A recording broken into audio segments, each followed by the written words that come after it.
¿Qué tal, estudiantes? Esperando que todos se encuentren muy bien. En la clase del día de hoy vamos a comenzar con la última unidad de biología denominada Ciclo en la Naturaleza.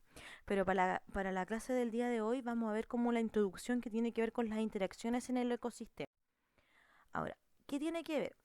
Tenemos materia, energía y vida, ¿cierto? Que la materia y la energía son los dos componentes sumamente importantes que nos permiten a los seres vivos, ¿cierto? En definitiva, vivir.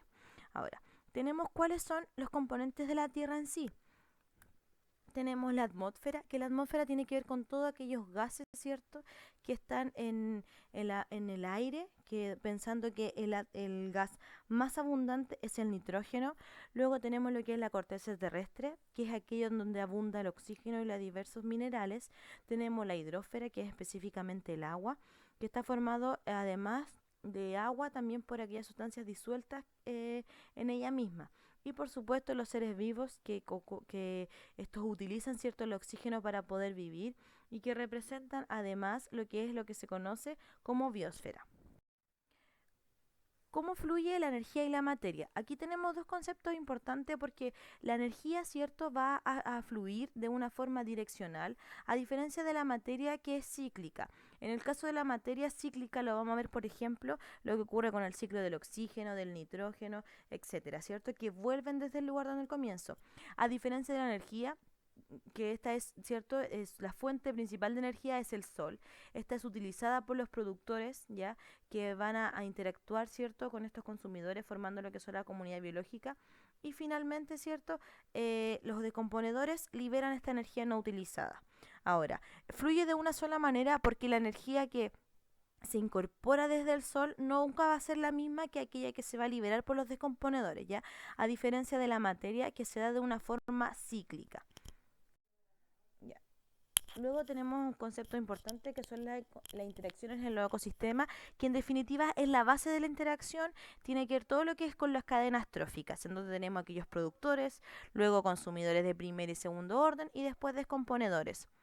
Productores son aquellos organismos autótrofos que es cierto que son capaces de captar esta energía lumínica y formar lo que es la materia orgánica.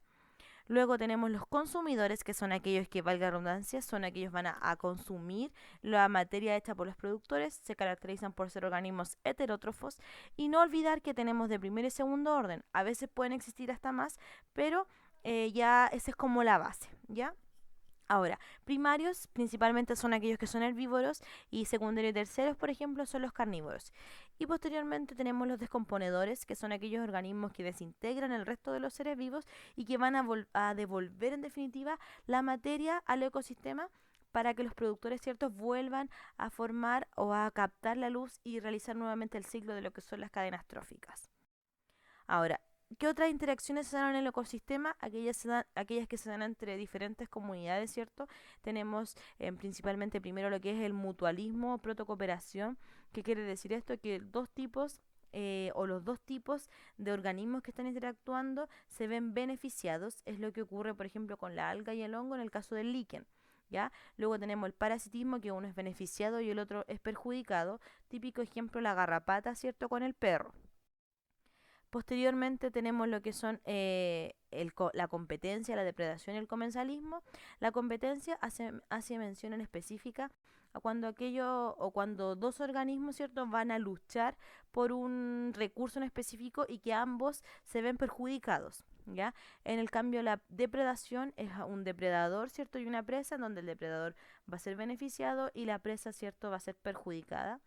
Y finalmente lo que es el comensalismo, que el comensalismo es cuando uno se beneficia y el otro no se beneficia ni se perjudica, ¿ya? Esas son como las últimas unidades que vemos con respecto, o a las últimas temáticas que vemos en esta introducción. Los invito a ver el material complementario que tiene que ver como con los ecosistemas y a realizar la actividad de aprendizaje.